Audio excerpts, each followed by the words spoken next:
Caminho da salvação. Há um tempo, Deus me despertou para refletir sobre o caminho que nos conduzem para o céu. Existem muitos caminhos que aos olhos do ser humano parecem perfeitos, mas, na verdade, são caminhos que nos tiram do propósito, nos tiram do reino. Para fazer um alerta aos meus irmãos de todas as nações, Deus me deu a revelação deste livro, Caminho da Salvação. Aqui eu trago reflexões à luz da Bíblia para que ninguém se perca do trajeto que nos levam a Deus. Eu quase me perdi desse caminho, já que Deus havia me chamado desde a infância, mas demorei de atender a essa chamada. Contudo, graças ao Espírito de Deus, reencontrei o caminho da salvação e quero apresentá-los a todos vocês.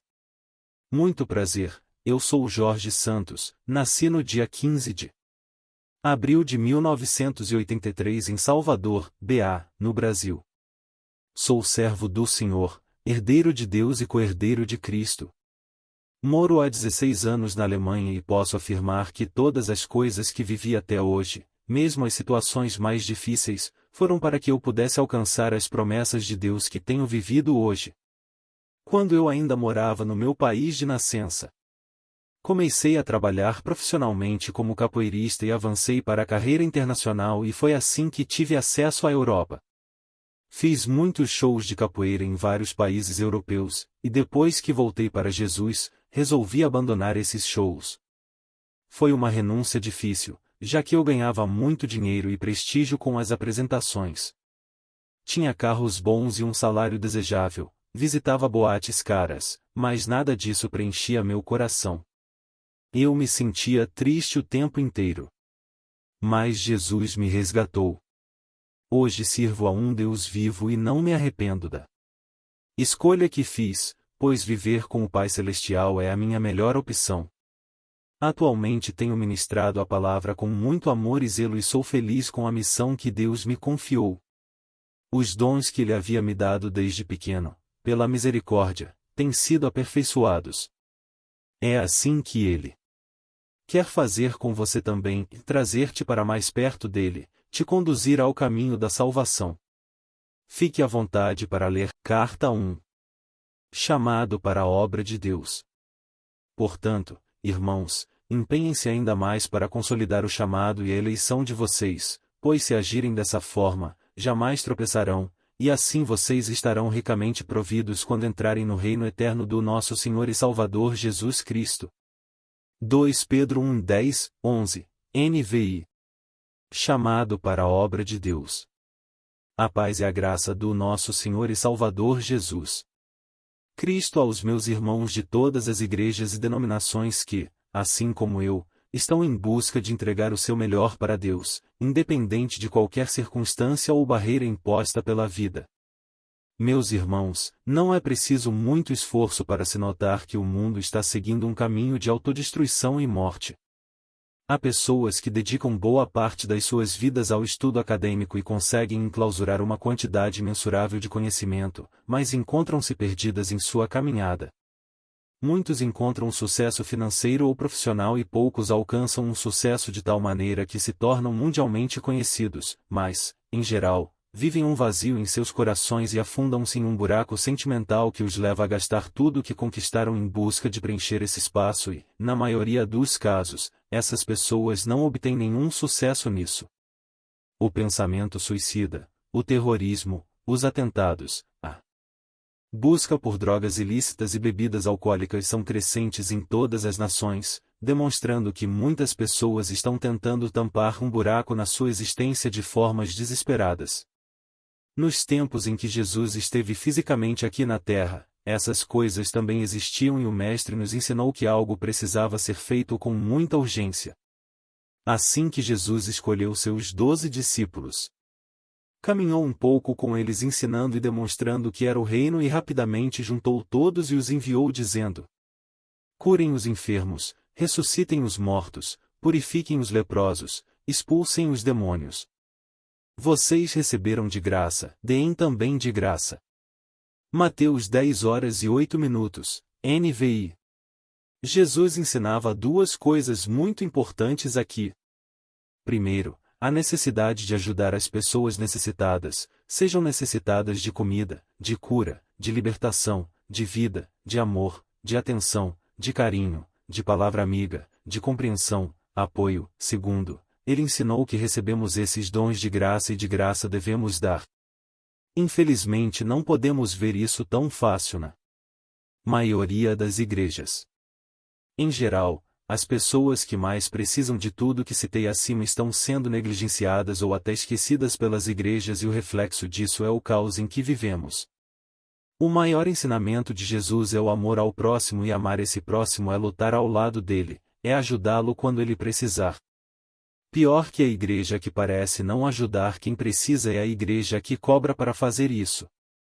Sim, infelizmente algumas igrejas estão cobrando para poderem fazer isso. Cobram para pregar, para louvar e até usam os dons de Deus para enriquecimento pessoal, esquecendo que a Bíblia diz na carta do apóstolo Paulo para a igreja em Coríntios: não sabeis que os injustos não hão de herdar o reino de Deus?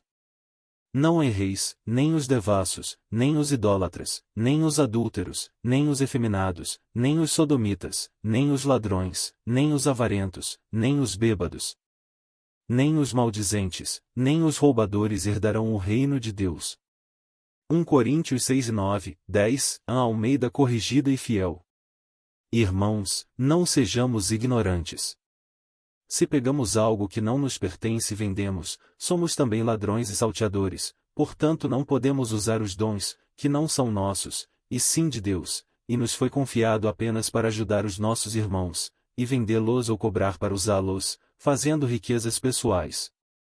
Lembrem-se de que Jesus, ao dar autoridades, dons, aos seus discípulos, Mateus 10:01, os advertiu que deveriam usá-los sem cobrar, porque a intenção é refazer a comunhão com Deus e para isso Jesus morreu na cruz.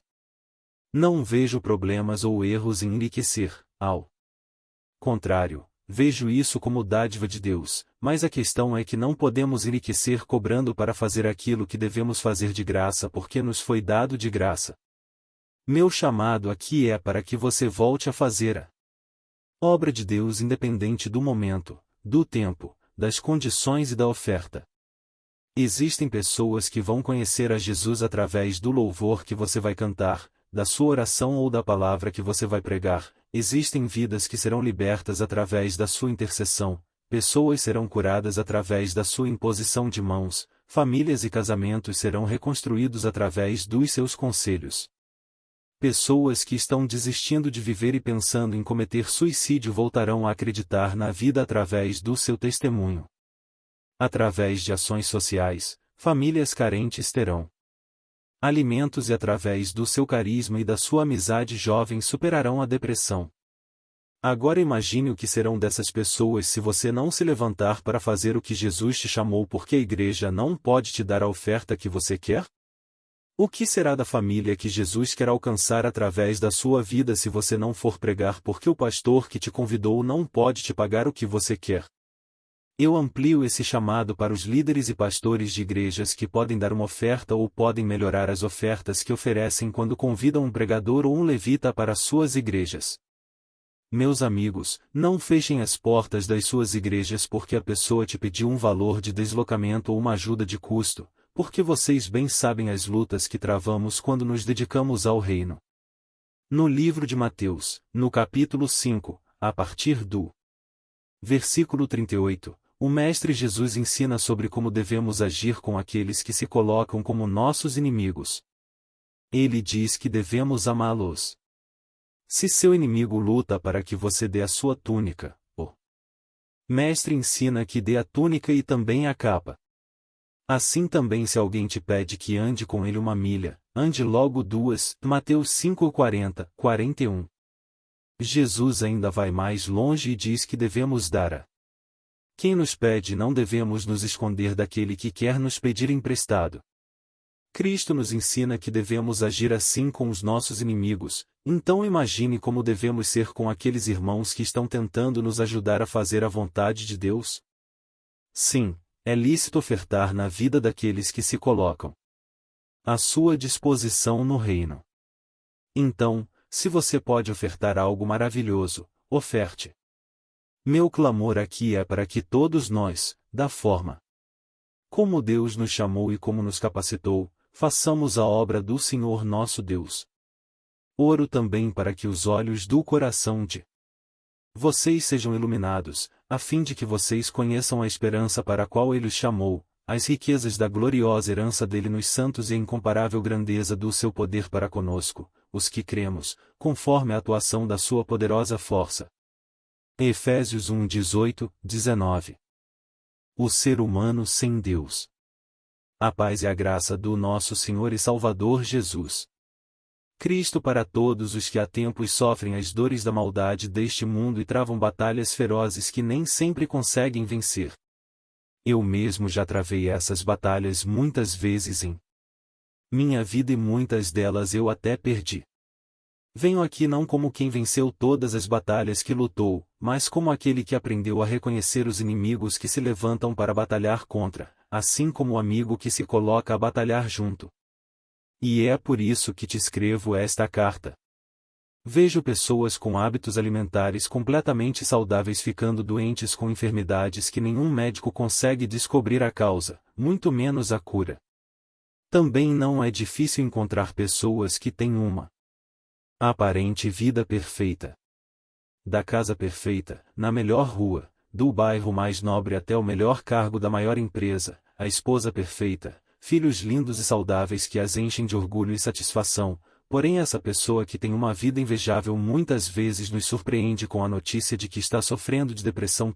Jovens estão flagelando seus corpos e se entregando a vícios como drogas ilícitas e bebidas alcoólicas. Se você se identificou com algum desses casos ou vive algo semelhante, não tenha vergonha, você não está só e não é sua culpa de tudo o que está acontecendo em sua vida. Primeiro é preciso entender que existem forças maiores que nós, entre o céu e a terra, que podem atuar em nossas vidas e até nos levar a ter atitudes que não teríamos sem tais influências. Veja esse exemplo. Então ele desceu a Cafarnaum, cidade da Galileia, e, no sábado, começou a ensinar o povo. Todos ficavam maravilhados com o seu ensino, porque falava com autoridade. Na sinagoga havia um homem possesso de um demônio, de um espírito imundo. Ele gritou com toda a força: Que queres conosco, Jesus de Nazaré? Vieste para nos destruir? Sei quem tu és, o Santo de Deus. Jesus o repreendeu, e disse: Cale-se e saia dele. Então o demônio jogou o homem no chão diante de todos, e saiu dele sem o ferir. Todos ficaram admirados, e diziam uns aos outros: Que palavra é esta? Até aos espíritos imundos ele dá ordens com autoridade e poder, e eles saem. E a sua fama se espalhava por toda a região circunvizinha. Lucas 4, 31, 37, NVI. Nessa passagem o mestre ensinava em um templo. Quando um jovem gritou perguntando que ele, Jesus, queria ali e se ele estaria ali para destruí-lo. Quantas vezes pessoas em seu trabalho, na faculdade ou na rua em que você mora se levantaram contra você? Quantas pessoas se declararam inimigas sem você nem saber o que fez? Pior ainda quando você tem a certeza de que não fez nada. Mas elas te odeiam. E você? Quantas vezes você chegou a um lugar, foi apresentado a alguém e, sem nenhum motivo aparente, sentiu uma inquietação, uma raiva ou um desprezo vindo da outra pessoa? No capítulo 4 do livro de Lucas, vimos que aquele jovem que chega até Jesus gritando estava sob a influência de demônios, espíritos imundos, por isso ele agiu daquela forma. Existe um outro exemplo na Bíblia que também nos revela algo sobre o mundo espiritual, veja. E estava ali certa mulher que havia 12 anos vinha sofrendo de uma hemorragia. Ela padecera muito sob o cuidado de vários médicos e gastara tudo o que tinha, mas, em vez de melhorar, piorava. Quando ouviu falar de Jesus, chegou-se por trás dele, no meio da multidão, e tocou em seu manto, porque pensava: se eu tão somente tocar em seu manto, ficarei curada. Imediatamente cessou sua hemorragia e ela sentiu em seu corpo que estava livre do seu sofrimento. Marcos 5:25,29, NVI. Nessa passagem, uma mulher que sofria de uma enfermidade há 12 anos procurou diversos médicos e especialistas, chegando a gastar todo o dinheiro que tinha. Mas nenhum médico nem tratamento a levou melhoria. Ao contrário, a Bíblia revela que aquela mulher só piorava. Será que aquela mulher não procurou o médico certo?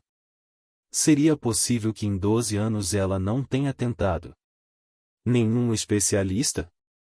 Podemos imaginar que aquela mulher tentou todo tipo de tratamento, desde os mais baratos até os mais caros, passando dos mais convencionais até os mais alternativos. Porém, nenhum proveito ela teve. Você já viveu algo assim? Já teve alguma enfermidade que nenhum médico descobria ou até descobriram a causa, mas sem estimativa de cura? Não é difícil achar histórias de pessoas que sofrem de enfermidades que a medicina não consegue explicar. Irmãos e irmãs que recebem diagnósticos de doenças incuráveis para a medicina. Dores que nunca passam. Tristezas sem explicações, vícios que nos fazem parecer fracos.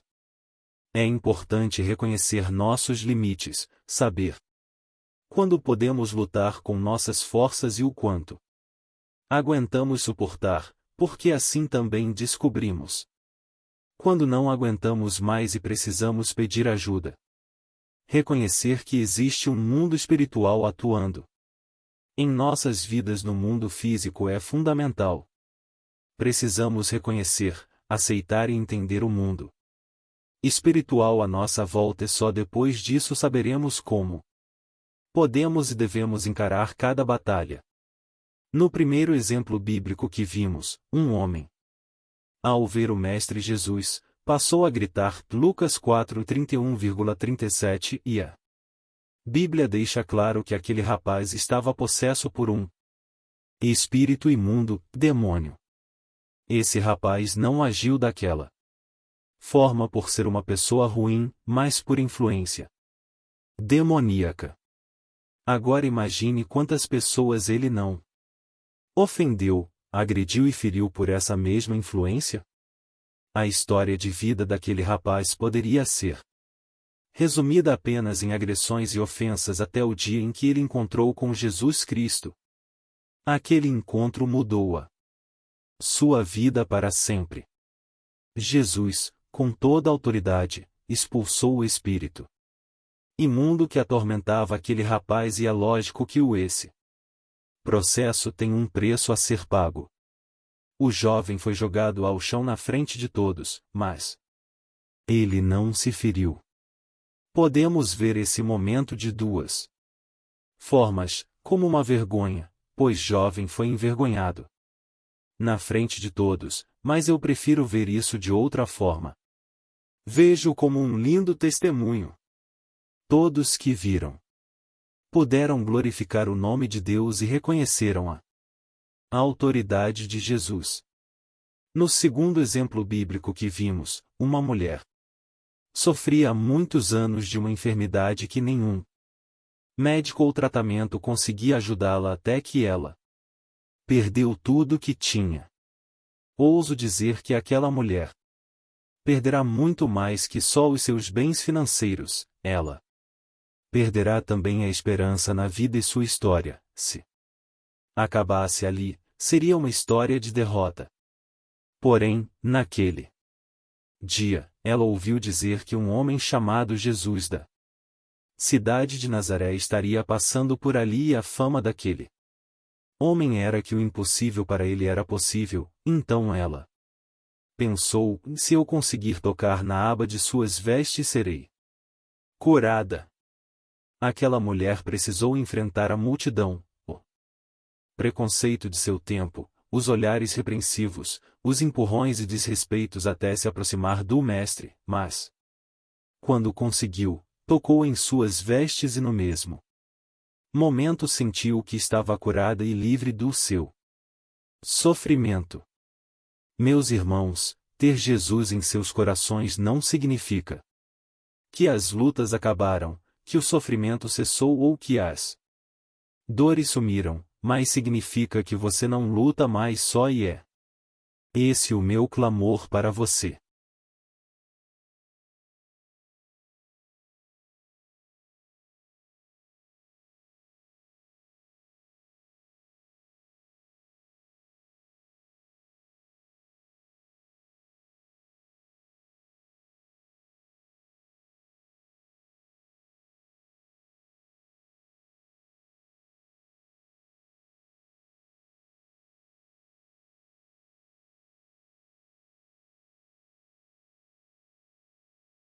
O ser humano sem Deus é como um prédio com muitos apartamentos desabitados e sem porteiro e seguranças, estando assim desprotegido.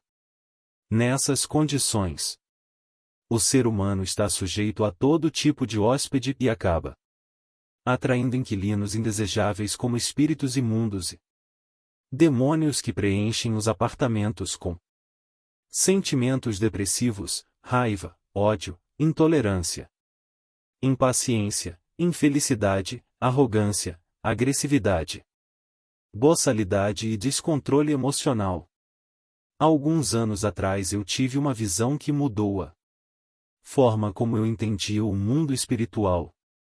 Nessa visão, eu entendi que nem Satanás nem os demônios querem estar no inferno. Prova disso está na passagem em que o Senhor Jesus vai expulsar demônios que estavam em um jovem que morava na cidade de Gadara. Lucas 8:2-33. No momento em que o mestre vai expulsar os demônios, eles pedem para não serem lançados de volta no abismo, inferno, e assim são enviados para uma manada de porcos. Jesus lhe perguntou: qual é o seu nome? Legião, respondeu ele, porque muitos demônios haviam entrado nele e imploravam-lhe que não os mandasse para o abismo. Uma grande manada de porcos estava pastando naquela colina. Os demônios imploraram a Jesus que lhes permitisse entrar neles, e Jesus lhes deu permissão. Saindo do homem, os demônios entraram nos porcos, e toda a manada atirou-se precipício abaixo em direção ao lago e se afogou. Lucas 8:30-33, NVI. A visão me mostrava claramente que os demônios não querem ficar no inferno e assim as piores e mais terríveis entidades demoníacas fazem um pacto com Satanás.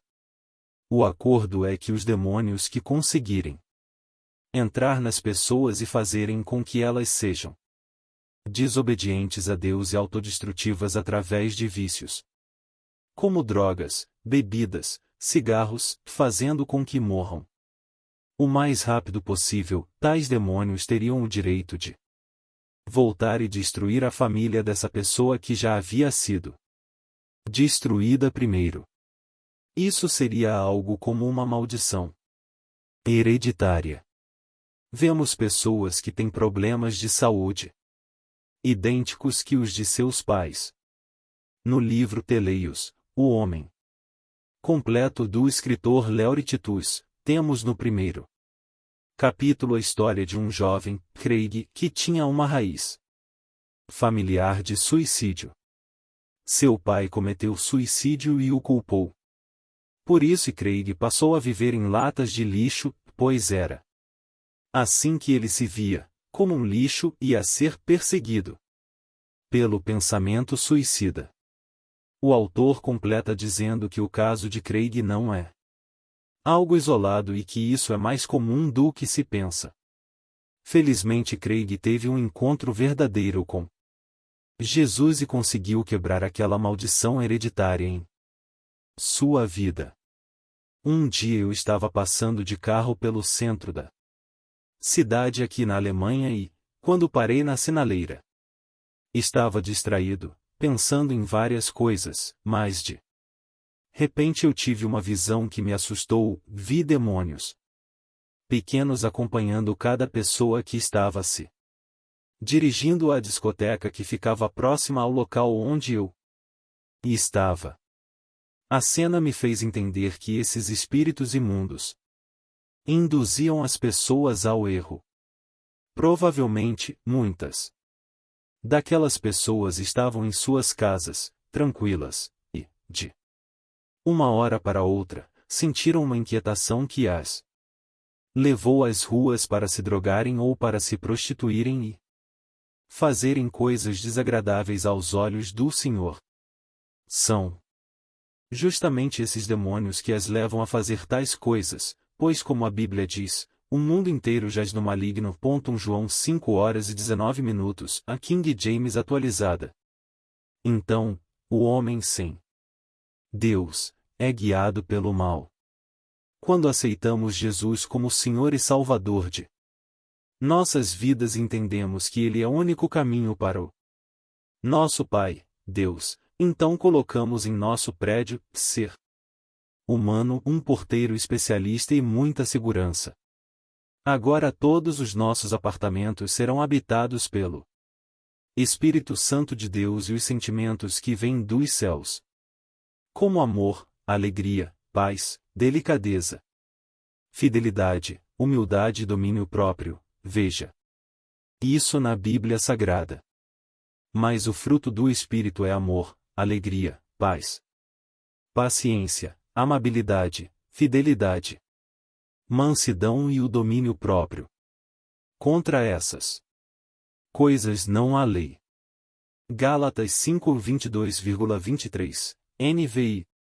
É muito importante entender que o melhor para nossas vidas é Deus. Independentemente de qualquer coisa que você já tenha feito, falado, pensado ou que pensem de você, Deus ainda te ama ao ponto de enviar o seu Filho Jesus para salvar sua vida. E esse é meu clamor aqui: permita que Jesus Cristo, nosso Senhor, Mestre e Salvador, esteja ao seu lado em suas batalhas, e ao contrário do que muitos pensam, você não precisa deixar tudo o que ama, nem o que gosta de fazer. Comece permitindo que Jesus te ajude a vencer tudo que te incomoda, que te faz mal e que te prejudica. Ó Mestre vai te conduzir a encontrar a verdadeira felicidade. E se, no final desse processo, pessoas se afastarem, seu gosto por bebidas mudar, seu estilo de roupa mudar, seu gosto musical mudar e até seus hábitos mudarem, é porque você está voltando a ser aquela pessoa que Deus fez à imagem e à semelhança dele. Gênesis 1h26. Eu escrevi essa carta para te dizer que, sim, você até pode tentar os desviados do propósito de Deus. Sabemos que Deus age em todas as coisas para o bem daqueles que o amam, dos que foram chamados de acordo com o seu propósito.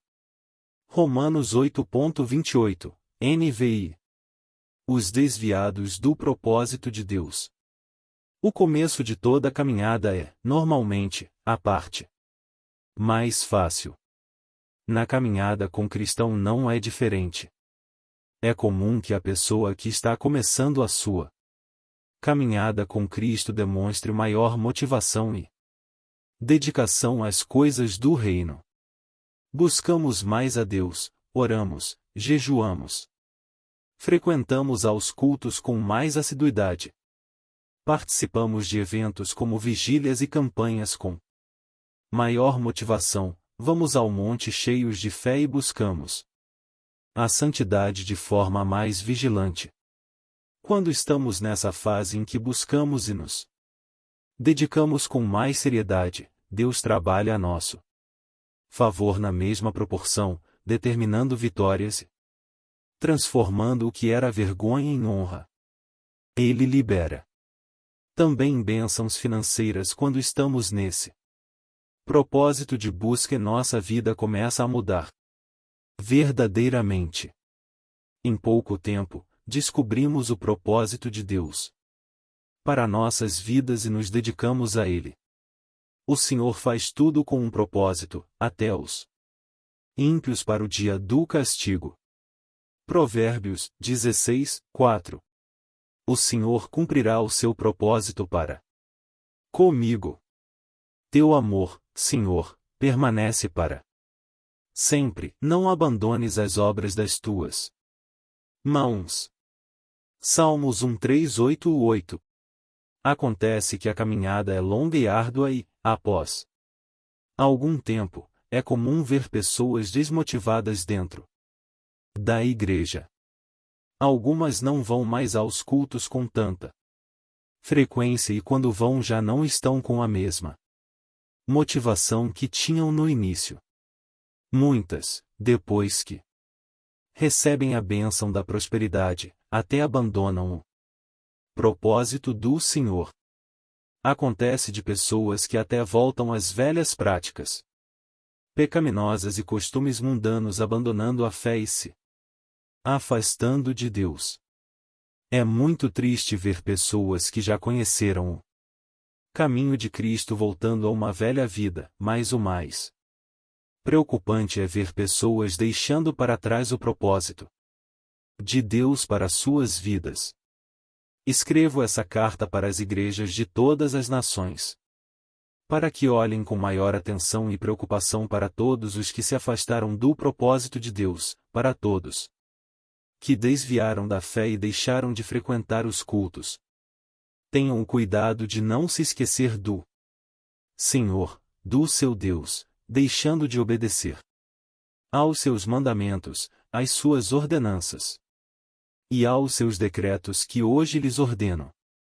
Não aconteça que, depois de terem comido, até ficarem satisfeitos, de terem construído boas casas e nelas morado, de aumentarem os seus rebanhos, a sua prata e o seu ouro, e todos os seus bens, o seu coração fique orgulhoso e vocês se esqueçam do Senhor, do seu Deus, que os tirou do Egito, da terra da escravidão. Ele os conduziu pelo imenso e pavoroso deserto, por aquela terra seca e sem água, de serpentes e escorpiões venenosos.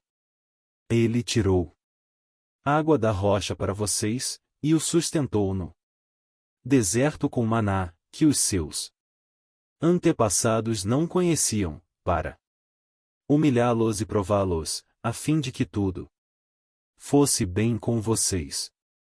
Não digam, pois, em seu coração e a minha capacidade e a força das minhas mãos ajuntaram para mim toda esta riqueza.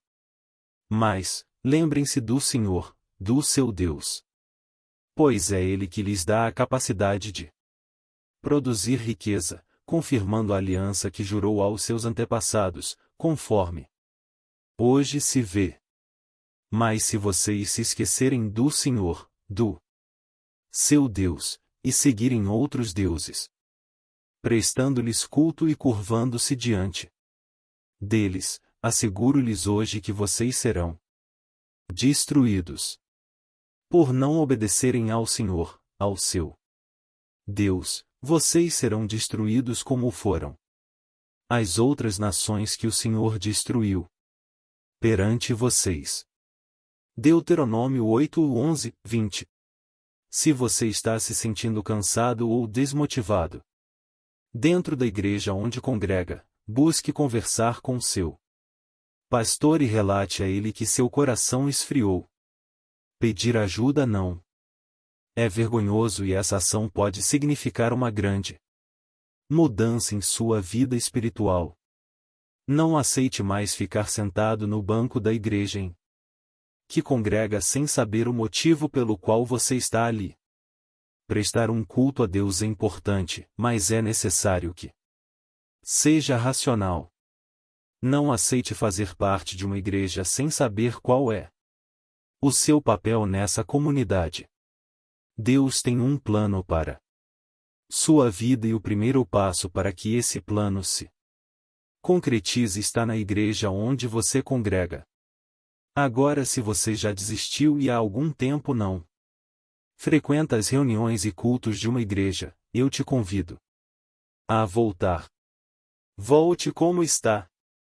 Você não precisa de roupas novas para voltar, nem de uma oportunidade específica.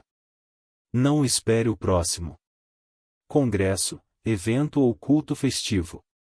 Não espere o pregador famoso ou o cantor que está em ascensão.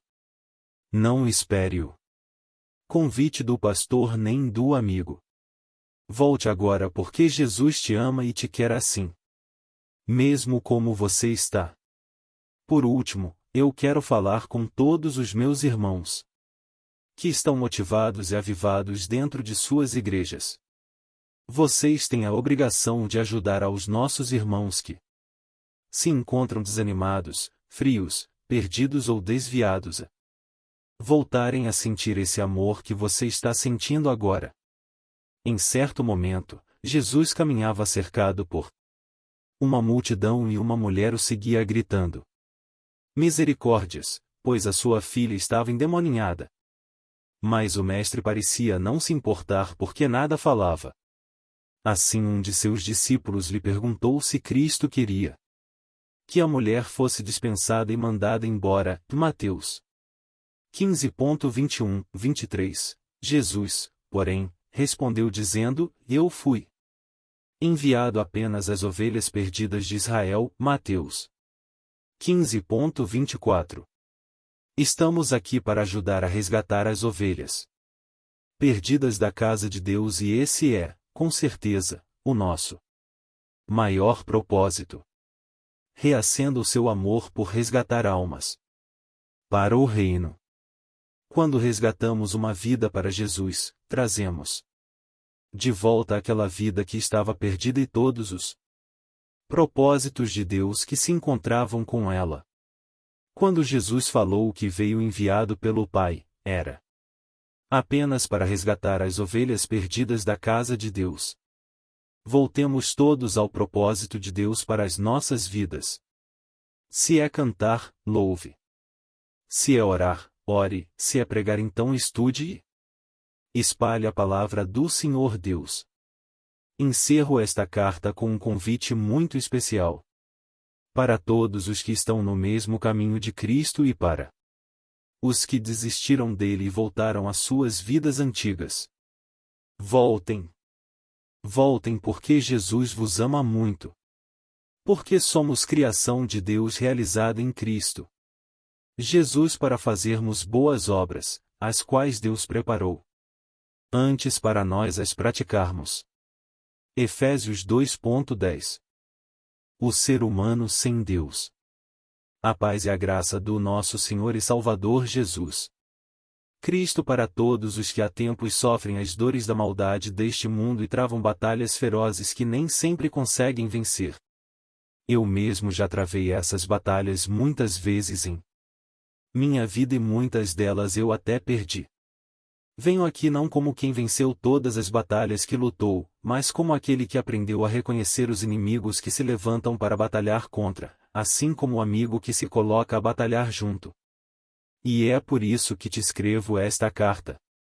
Vejo pessoas com hábitos alimentares completamente saudáveis ficando doentes com enfermidades que nenhum médico consegue descobrir a causa, muito menos a cura. Também não é difícil encontrar pessoas que têm uma aparente vida perfeita.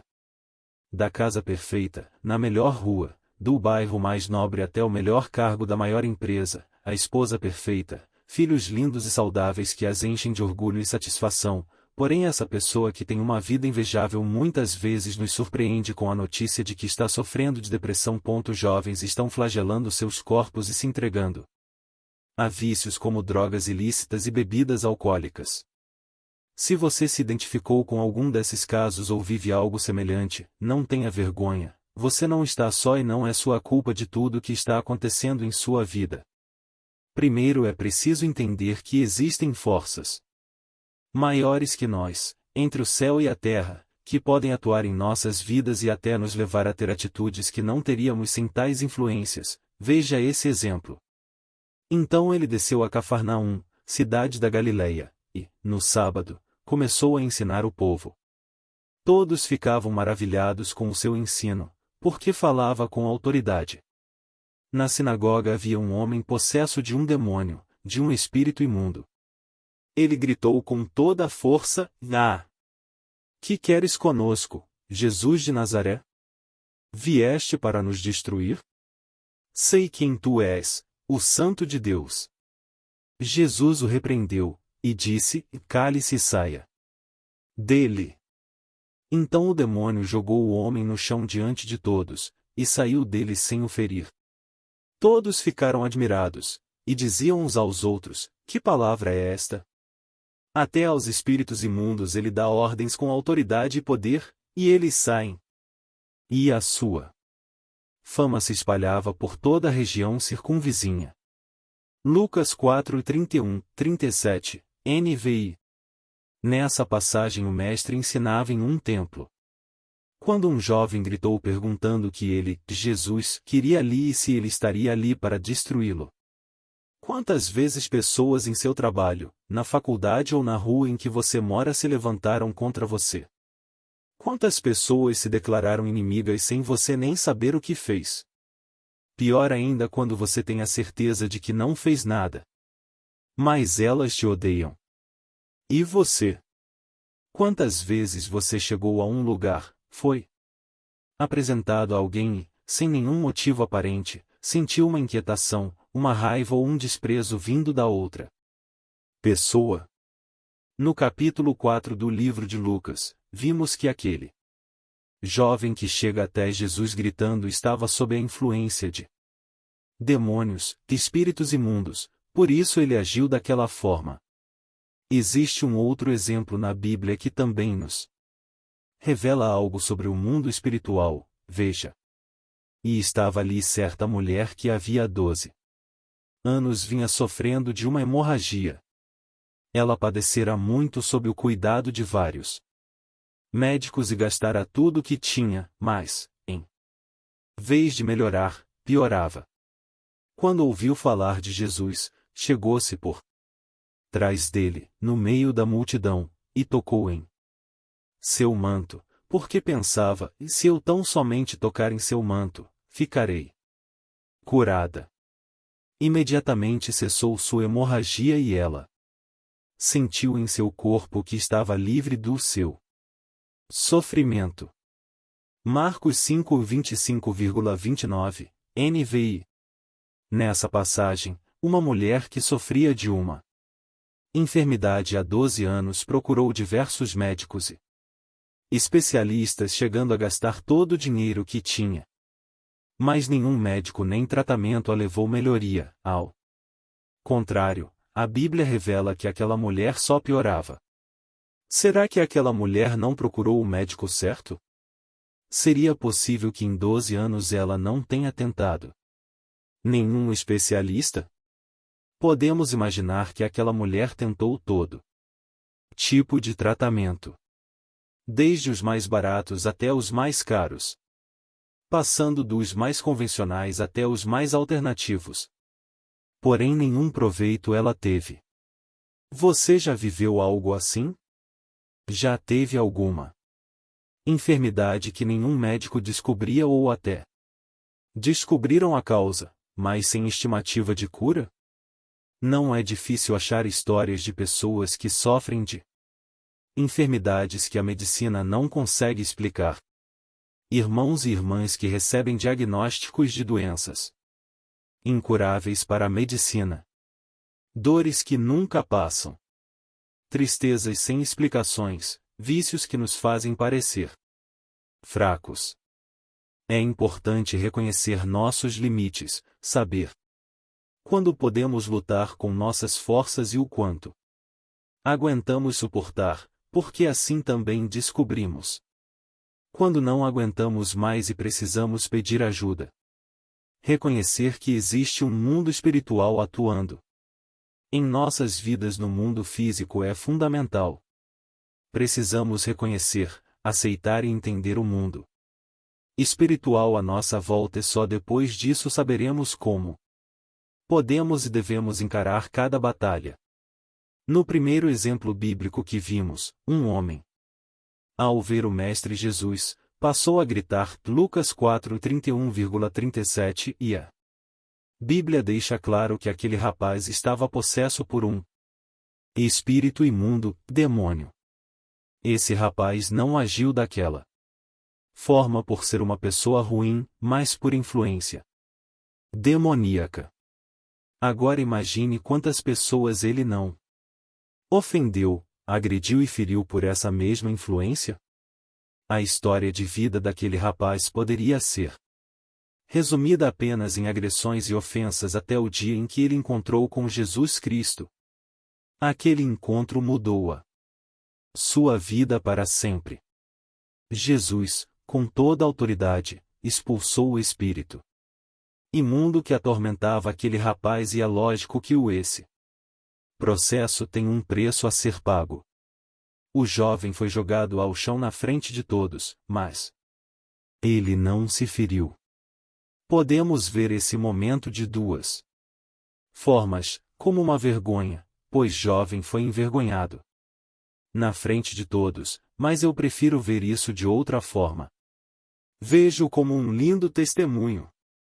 Todos que viram puderam glorificar o nome de Deus e reconheceram a autoridade de Jesus.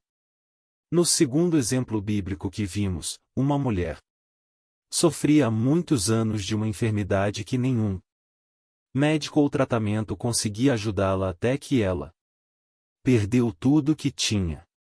Ouso dizer que aquela mulher perderá muito mais que só os seus bens financeiros, ela perderá também a esperança na vida e sua história, se acabasse ali, seria uma história de derrota. Porém, naquele dia, ela ouviu dizer que um homem chamado Jesus da cidade de Nazaré estaria passando por ali e a fama daquele homem era que o impossível para ele era possível, então ela pensou, se eu conseguir tocar na aba de suas vestes serei curada. Aquela mulher precisou enfrentar a multidão, o preconceito de seu tempo, os olhares repreensivos, os empurrões e desrespeitos até se aproximar do mestre, mas quando conseguiu, tocou em suas vestes e no mesmo momento sentiu que estava curada e livre do seu sofrimento. Meus irmãos, ter Jesus em seus corações não significa que as lutas acabaram, que o sofrimento cessou ou que as dores sumiram, mas significa que você não luta mais só e é esse o meu clamor para você.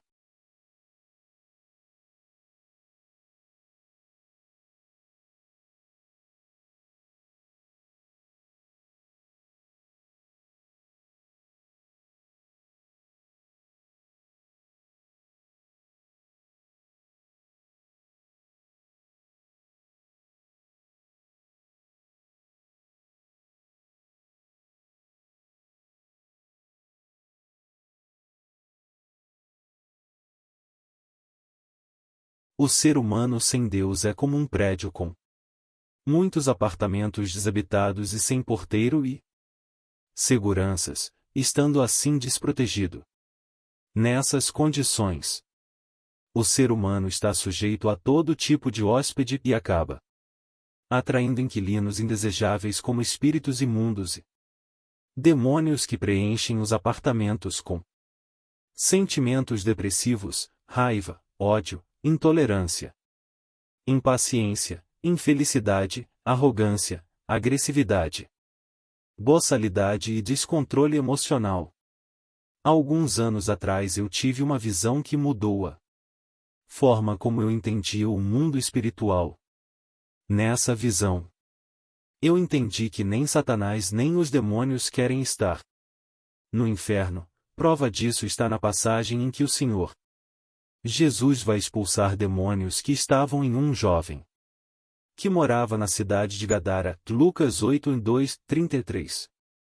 No momento em que o mestre vai expulsar os demônios, eles pedem para não serem lançados de volta no abismo, inferno, e assim são enviados para uma manada de porcos.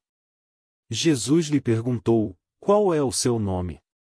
Legião, respondeu ele, porque muitos demônios haviam entrado nele e imploravam-lhe que não os mandasse para o abismo. Uma grande manada de porcos estava pastando naquela colina. Os demônios imploraram a Jesus que lhes permitisse entrar neles, e Jesus lhes deu permissão.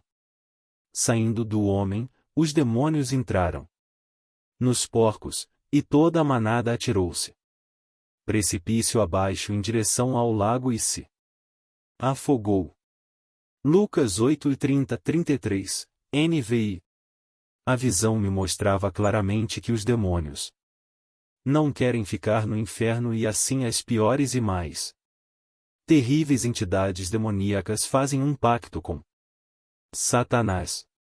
O acordo é que os demônios que conseguirem entrar nas pessoas e fazerem com que elas sejam desobedientes a Deus e autodestrutivas através de vícios, como drogas, bebidas, cigarros, fazendo com que morram o mais rápido possível, tais demônios teriam o direito de voltar e destruir a família dessa pessoa que já havia sido destruída primeiro. Isso seria algo como uma maldição hereditária. Vemos pessoas que têm problemas de saúde idênticos que os de seus pais. No livro Teleios, o homem completo do escritor Léo Titus, temos no primeiro capítulo a história de um jovem, Craig, que tinha uma raiz familiar de suicídio. Seu pai cometeu suicídio e o culpou. Por isso Craig passou a viver em latas de lixo, pois era assim que ele se via, como um lixo, e a ser perseguido pelo pensamento suicida. O autor completa dizendo que o caso de Craig não é algo isolado e que isso é mais comum do que se pensa. Felizmente Craig teve um encontro verdadeiro com Jesus e conseguiu quebrar aquela maldição hereditária em sua vida. Um dia eu estava passando de carro pelo centro da cidade aqui na Alemanha e, quando parei na sinaleira, estava distraído, pensando em várias coisas, mas de repente eu tive uma visão que me assustou. Vi demônios pequenos acompanhando cada pessoa que estava se dirigindo à discoteca que ficava próxima ao local onde eu estava. A cena me fez entender que esses espíritos imundos induziam as pessoas ao erro. Provavelmente, muitas daquelas pessoas estavam em suas casas, tranquilas, e, de uma hora para outra, sentiram uma inquietação que as levou às ruas para se drogarem ou para se prostituírem e fazerem coisas desagradáveis aos olhos do Senhor. São justamente esses demônios que as levam a fazer tais coisas, pois como a Bíblia diz, o mundo inteiro jaz no maligno. 1 João 5:19, a King James atualizada. Então, o homem sem Deus é guiado pelo mal. Quando aceitamos Jesus como Senhor e Salvador de nossas vidas, entendemos que Ele é o único caminho para o nosso Pai, Deus, então colocamos em nosso prédio, ser humano, um porteiro especialista e muita segurança. Agora todos os nossos apartamentos serão habitados pelo Espírito Santo de Deus e os sentimentos que vêm dos céus, como amor, alegria, paz, delicadeza, fidelidade, humildade e domínio próprio, veja isso na Bíblia Sagrada. Mas o fruto do Espírito é amor, alegria, paz, paciência, amabilidade, fidelidade, mansidão e o domínio próprio. Contra essas coisas não há lei. Gálatas 5:22,23, NVI. É muito importante entender que o melhor para nossas vidas é Deus. Independentemente de qualquer coisa que você já tenha feito, falado, pensado ou que pensem de você, Deus ainda te ama ao ponto de enviar o seu Filho Jesus para salvar sua vida. E esse é meu clamor aqui: permita que Jesus Cristo, nosso Senhor, Mestre e Salvador, esteja ao seu lado em suas batalhas, e ao contrário do que muitos pensam, você não precisa deixar tudo o que ama, nem o que gosta de fazer. Comece permitindo que Jesus te ajude a vencer tudo que te incomoda, que te faz mal e que te prejudica. Ó Mestre vai te conduzir a encontrar a verdadeira felicidade. E se, no final desse processo, pessoas se afastarem, seu gosto por bebidas mudar, seu estilo de roupa mudar, seu gosto musical mudar e até seus hábitos mudarem, é porque você está voltando a ser aquela pessoa que Deus fez à imagem e à semelhança dele. Gênesis 1h26. Eu escrevi essa carta para te dizer que, sim, você até pode tentar o verdadeiro nascimento. Irmãos queridos, é com muito amor que venho falar agora sobre um dos temas centrais da fé cristã, o batismo nas águas. Infelizmente algumas pessoas estão sendo batizadas nas águas sem saber o verdadeiro significado dessa ação. Em geral, são persuadidas e até enganadas com promessas que após o batismo serão transformadas e mudarão para aceitarem a lei de Deus, mas essa não é a verdade. É por isso que muitas pessoas, algum tempo após o batismo, se decepcionam com seus erros, sentem-se fracas e desviam da presença de Deus. O sentido original do batismo é um novo e verdadeiro nascimento. Por isso, antes de se batizar, a pessoa deve já ter se arrependido dos seus pecados, já estar morta para o mundo e deve estar ansiando por uma nova vida. Após isso, a pessoa estaria preparada para se batizar, simbolizando um novo e verdadeiro nascimento para Deus. João Batista pregava isso quando batizava. Pregava o arrependimento dos pecados e a renúncia das suas práticas e costumes. João dizia às multidões que saíam para serem batizadas por ele: e raça de víboras, quem lhes deu a ideia de fugir da ira que se aproxima? Deem frutos que mostrem o arrependimento. E não comecem a dizer a si mesmos: Abraão é nosso pai. Pois eu lhes digo que destas pedras Deus pode fazer surgir filhos a Abraão. O machado já está posto à raiz das árvores. E toda árvore que não der bom fruto será cortada e lançada ao fogo. Lucas 3:7-9.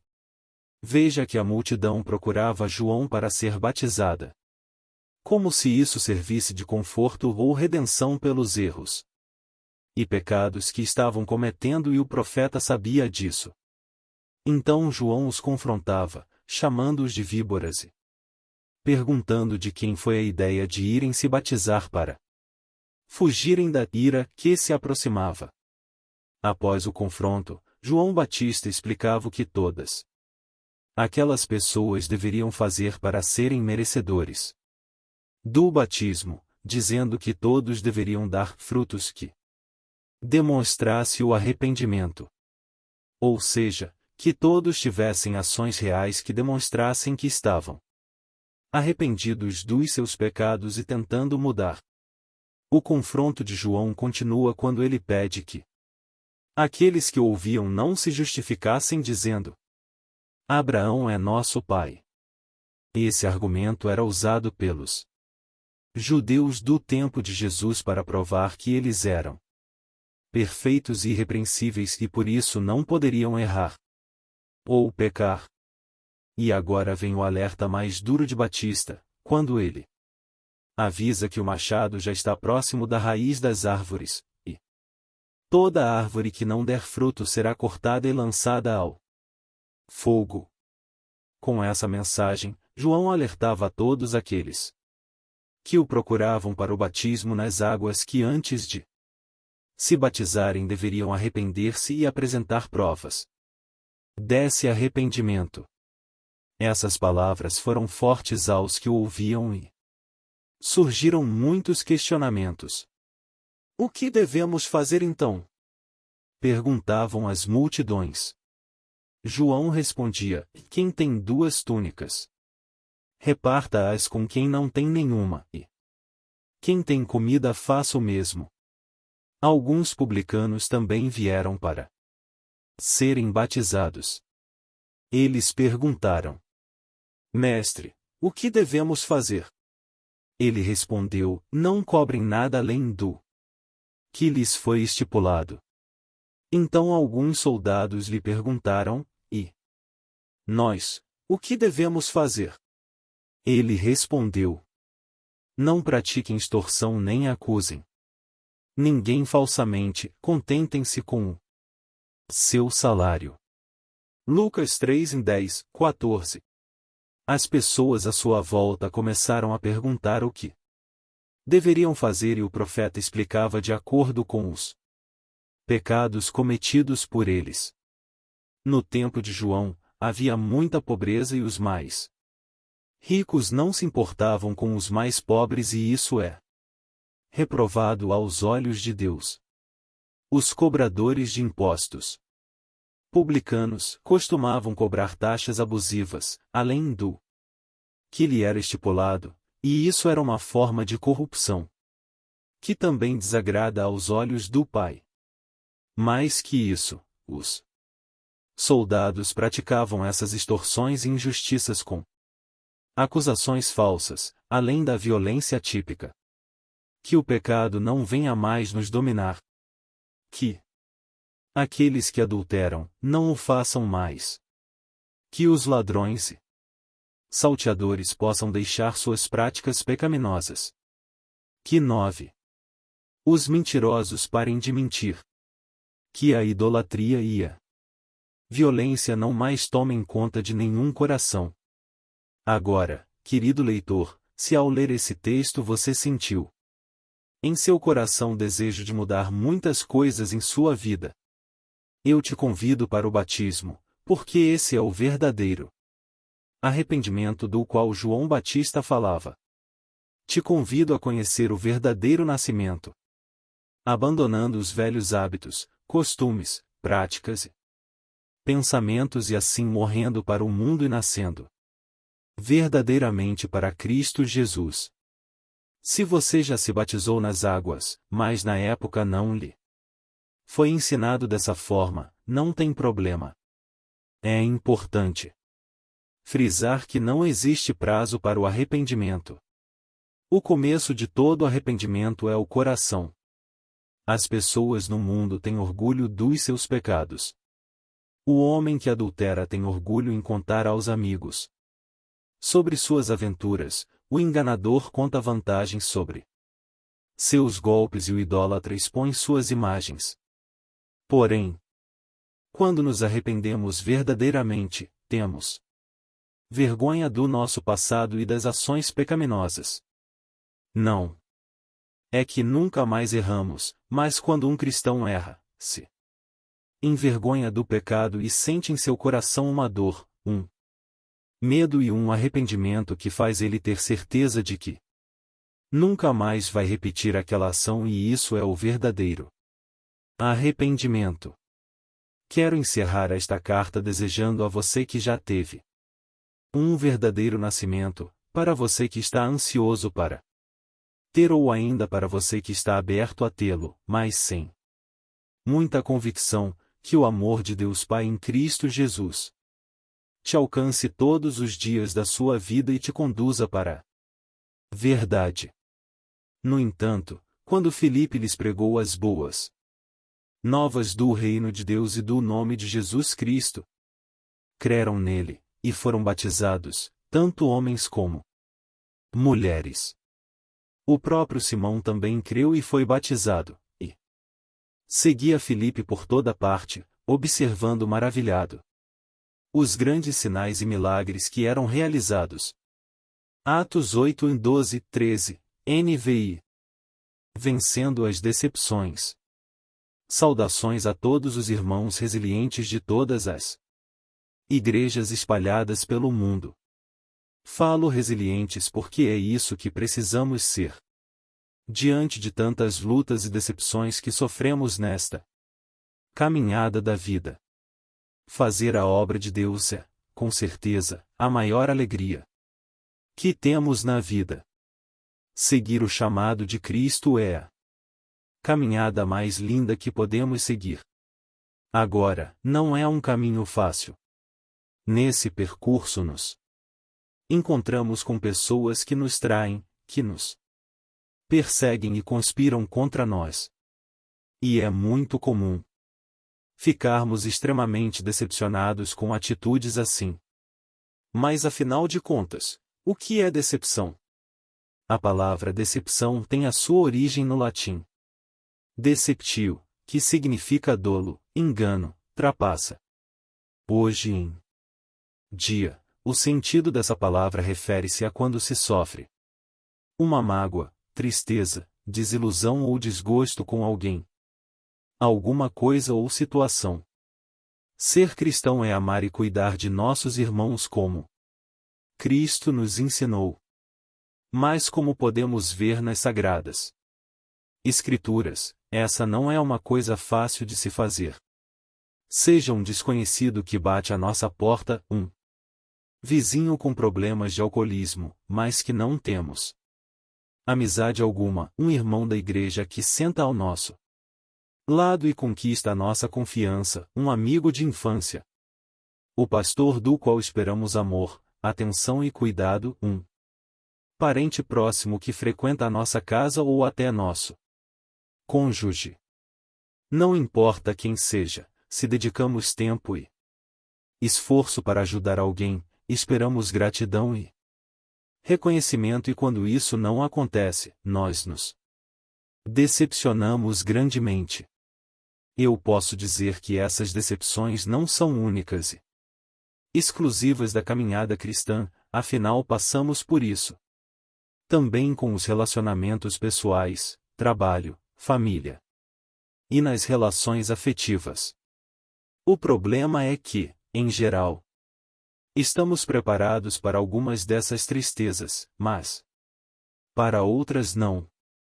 Você ajuda um viciado em drogas que mora nas ruas, pagando para ele um prato de comida toda sexta-feira, mas na semana em que você não pode ajudá-lo, descontrolado pelas drogas, ele te ofende ou te agride. Nesse exemplo, não podemos dizer que foi uma surpresa a reação do rapaz. Nem podemos chamar de decepção.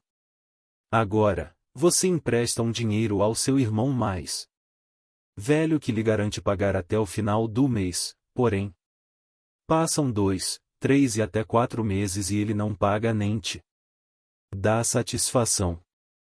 Após alguns meses, você liga para tentar saber se estava tudo bem, mas ele rejeita suas ligações. Então você nota que ele está te evitando. Aqui sim nós podemos dizer que existe uma grande decepção. Quando pensamos em igrejas, principalmente as evangélicas que se colocam como retas e santas, não conseguimos aceitar que tais situações possam acontecer e é aqui que mora o perigo, porque Satanás usa a decepção como arma para afastar ou parar o ungido de Deus. A primeira coisa a saber é que, ao ajudar e apoiar uma pessoa que está em uma batalha, você compra para si as lutas dela. Imagine um soldado que está participando de uma batalha junto a uma tropa.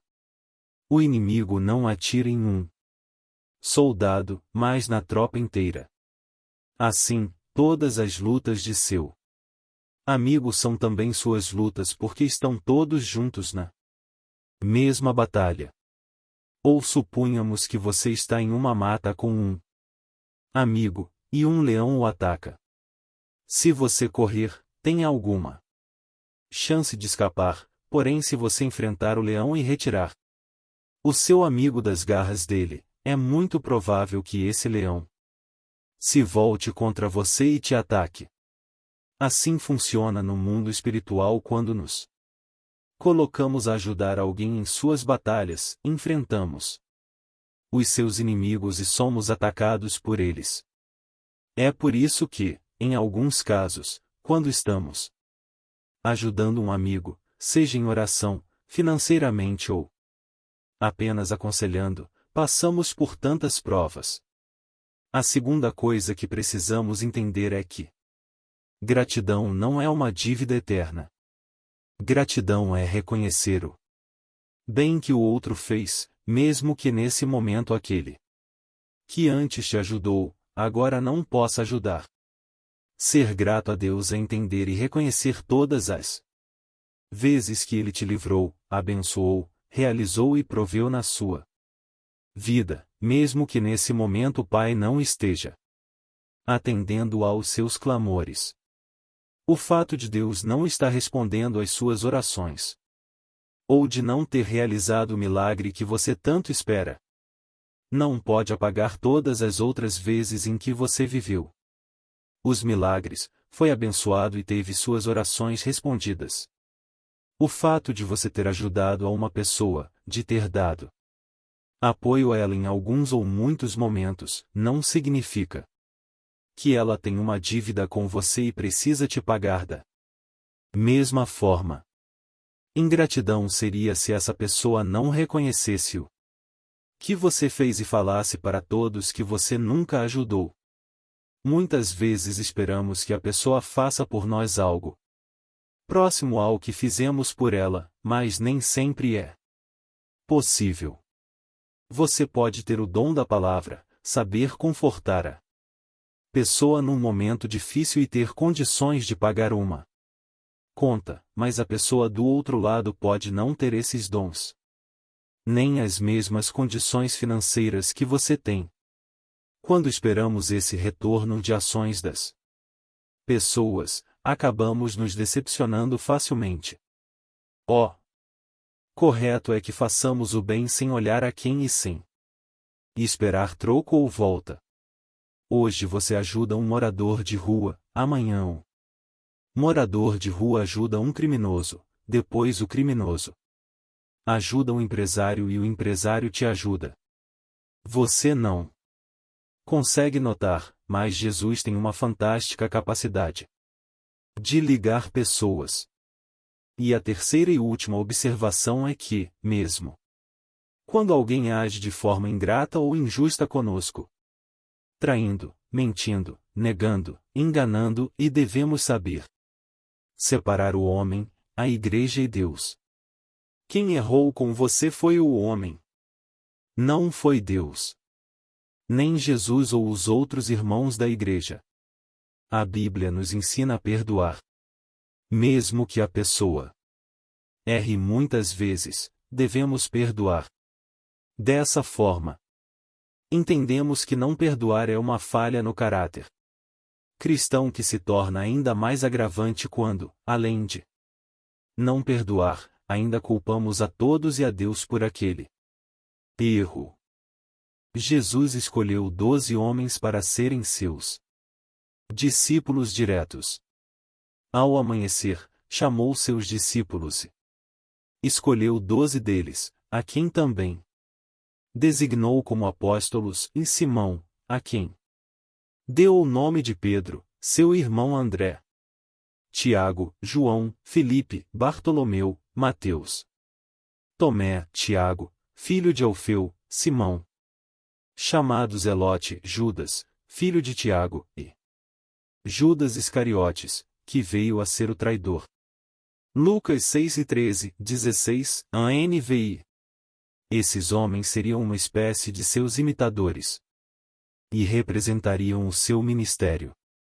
Eles deveriam ser fiéis e confiáveis, porém não é bem isso que podemos notar nos relatos bíblicos.